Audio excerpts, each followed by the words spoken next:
been a long journey for Byakuya Kuchiki throughout his time as a playable character in Bleach Brave Souls.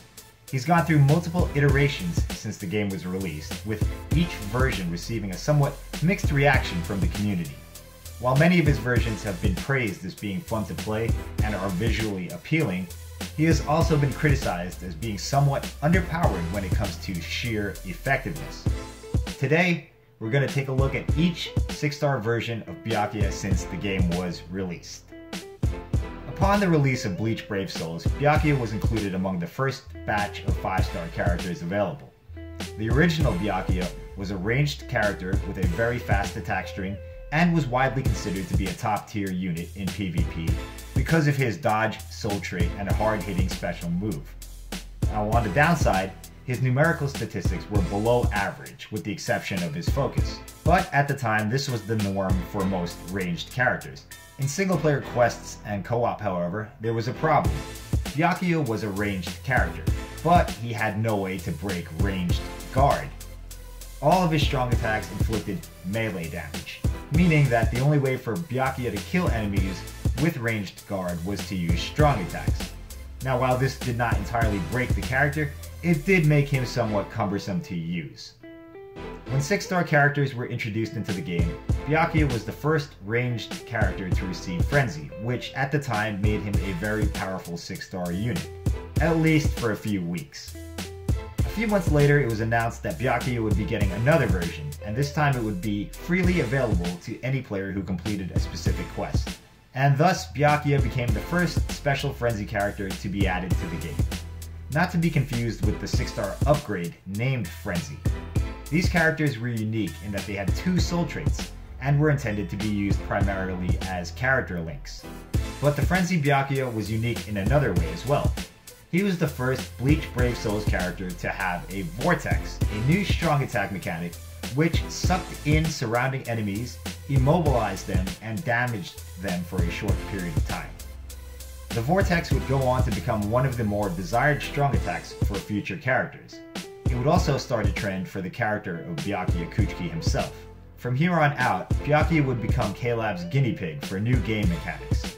His future versions would be a testing ground for new strong attack moves, a distinction that has been met with mixed reactions to this day.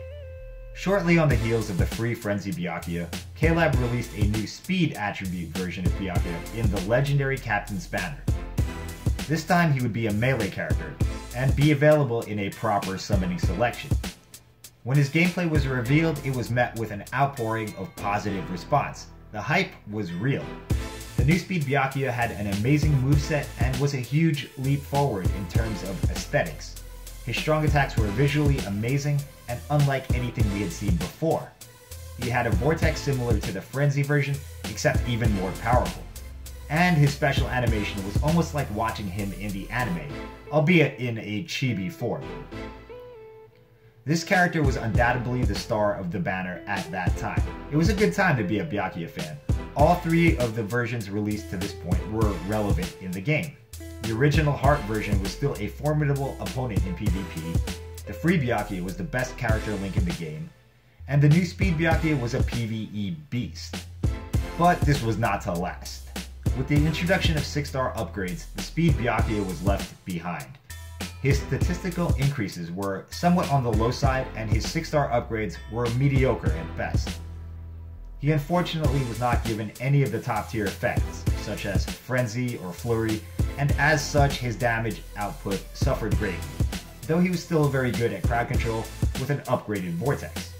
Speed Byakuya was the first character to receive the Black Hole 6-star upgrade, which increased the damage of his Vortex by 40%.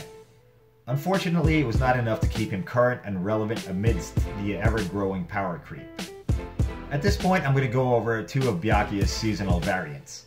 I was unsure where to place these characters since they were available in the Japanese version of Bleach Brave Souls fairly early on, but unavailable to global players until much later. In any case, there's not too much to say about them. The swimsuit Byakuya is essentially identical to the original Heart Byakuya, with a few minor tweaks. He maintains the Frenzy 6-star upgrade, but instead of dodge, he is a recharge character, and instead of Hollow Killer, he is an Iron Card Killer. Basically, he is a reskinned original Byakuya, who is slightly more geared towards PvE content. The Technique New Year's Byakuya, however, is much more unique, with a different strong attack moveset and unique graphical effects on all his moves. This Byakuya also has Frenzy and a strong attack damage soul trait, which gives him very respectable damage output for a character this old. Caleb also clearly made an effort to make his special animation look amazing, and it still holds up to this day. As the 6-star era of Bleach Brave Souls progressed, there was a period of time where Byakuya did not have a version which could keep pace with the new characters being released, until finally Caleb introduced Tag Team Byakuya. The tag team characters were a series of banners which featured a Soul Reaper and their Zanpakuto spirit together in one unit. Essentially, every time you performed a strong attack, the Zanpakuto spirit would materialize to assist. When he was released, Tag Team Byakuya looked amazing. His moveset was flashy and visually stunning. We had never seen normal attacks look like this before. His strong attacks were likewise a huge leap forward in terms of aesthetics, and his special animation was nothing short of breathtaking. But he wasn't only pretty animations and flashy graphics. Tag Team Byakuya was strong. He had an excellent statistical spread, Frenzy, and a dual killer ability, Arankar and Espada. This version of Byakuya stayed relevant for a fairly long period of time before he was surpassed. Unfortunately, parts of his moveset suffered from poor range. His dual killer ability would have been godly in PvP, but sadly there were no technique Espadas to use him against except for Stark, who at this point in the game was a rarity in PvP. Still, for his time, Tag Team Byakuya was arguably one of the elite PvE characters. The following March, it was announced that Byakuya would be getting yet another seasonal variant. This time it would be for White Day. Now, to give some context, a few months earlier, Caleb had released 2 new Christmas characters, Sile Opero and Hallibel, both of whom were amazing. So the expectations for the new White Day characters, Byakuya and Ulquiorra, were understandably high. Here we were getting 2 fan-favorite male characters in White Day outfits.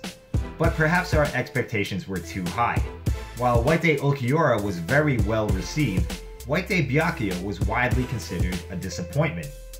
While he was a very visually impressive character with unique animations and a fantastic special, he was simply not that powerful. His statistics and 6-star upgrades were merely okay. He did possess fairly decent crowd control and had paralysis on his special, the first Byakuya to have a status effect, but without Frenzy he was dismissed by many players as being a failure, especially in comparison to White Day Ulquiorra, who had Frenzy, damage reduction, and a self-heal. Basically, White Day Byakuya was not as good as White Day Ulquiorra, and as such he was relegated to being obsolete fairly quickly. But not to fear, only a few short weeks later yet another Byakuya was announced. This was to be the second banner for the fullbring arc of Bleach. The first fullbring banner featuring Speed Kenpachi, Heart Toshiro, and Technique Ikkaku blew us away. All 3 of those characters were amazing for their time, so expectations for Byakuya, Yukio, and Tsukishima were sky high as well. Would this finally be the top tier Byakuya everyone wanted? Unfortunately, the answer was no. When it was revealed he would not be getting Frenzy, the community immediately dismissed him as irrelevant. The problem was further compounded by his hybrid stat distribution. He simply could not match the damage output of his fullbring arc counterparts. Fullbring Byakuya did have several good qualities, but unfortunately most players just did not care. Looking back and analyzing the character from a more objective point of view, he does possess an upgraded soul trait of plus 25 strong attack damage, and he is the first ever character to have a moving vortex, which gives him amazing crowd control. His balanced stats and abilities give him great versatility, meaning you can build him to suit your playstyle with little consequence. He is also a very visually appealing character, as all his attack animations have unique graphical effects, especially the moving vortex. So in the end, while fullbring Byakuya did not have the raw damage of the top tier characters in this time period, his damage was still acceptable, and he was a very fun character to use. So that brings us at last to the final, ultimate, most powerful version of Byakuya in this game as of the recording of this video. The much anticipated and hyped manga Byakuya. I'll start off by saying that this is by far the most powerful version of Byakuya ever released. Once again, he's blessed with a powerful new mechanic, a damage shield which makes him immune to 3 enemy attacks, and makes his teammates immune to 1 enemy attack. The shield is a very useful tool, and combined with some strong attack recharge, it can have a very good uptime. It's arguably one of the best abilities to have in the more difficult extreme or inheritance quests. Manga Byakuya's soul trait, plus 20% damage to all attacks when at full health, synergizes very well with the damage shield and the ranged normal attacks. More advanced players should be able to attack from a distance and use the shield effectively to ensure that they never take damage. Manga Byakuya's normal attacks are top tier. They have excellent range, speed, and damage output. All 3 of his strong attacks are also amazing, most notably his full screen third. But his first strong attack is also very powerful, and it is on a relatively short cooldown. As for his statistics, they are also very good, with both attack and SP pushing to almost 700 for each. Yes, he is a hybrid, and some players often see the term hybrid as a dirty word, but Manga Byakuya does it well. This character can be built literally any way you like and he will still be effective. Perhaps that is his greatest strength. You like NAD? Byakuya can do it. If you like recharge, Byakuya can do that too. If you like hybrid, Byakuya can rock any hybrid build you can dream of. On top of that, he has one of the strongest special attacks in the game, which has bombardment and weakened defense. But even with all these positives, this character has still generated a fair amount of controversy for one reason alone. He does not have Frenzy.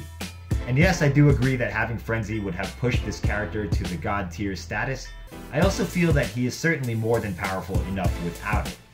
There's been a trend in the community to dismiss anything that doesn't have Frenzy or Flurry as irrelevant, but I believe this is a very short-sighted way of evaluating characters. There are other factors such as overall utility, crowd control, and support abilities to be taken into consideration. And most importantly of all, how fun is the character to play? At the end of the day, even without Frenzy, this character is still one of the more hard-hitting characters in the game, and certainly one of the top-tier range units to have on your roster. So to wrap it up, Byakuya Kuchiki has had a pretty wild ride throughout his history in Bleach Brave Souls. He's been up and down throughout all his versions, but so have most other characters. Very few can duplicate the success and longevity of a speed Kenpachi. I think that the reason Byakuya is so maligned in the game is because he is a very popular character, and players set their expectations for him at a very high level, perhaps too high. But at the end of the day, all of his versions have been relevant for the time period in which they were released. Would I like to see a version of Byakuya that is as broken as Speed Kenpachi or Retsu? Absolutely. Am I disappointed in the versions that have been released thus far? Not at all. I enjoy the fact that K-Lab always gives Byakuya the new mechanics first. I like that they put a lot of effort into making him visually appealing every time, and most importantly of all, I find him a very fun character to use, which is something you really can't put a number on. Thanks for watching, leave your thoughts in the comments down below, and I'll see you in the next video. Bye bye.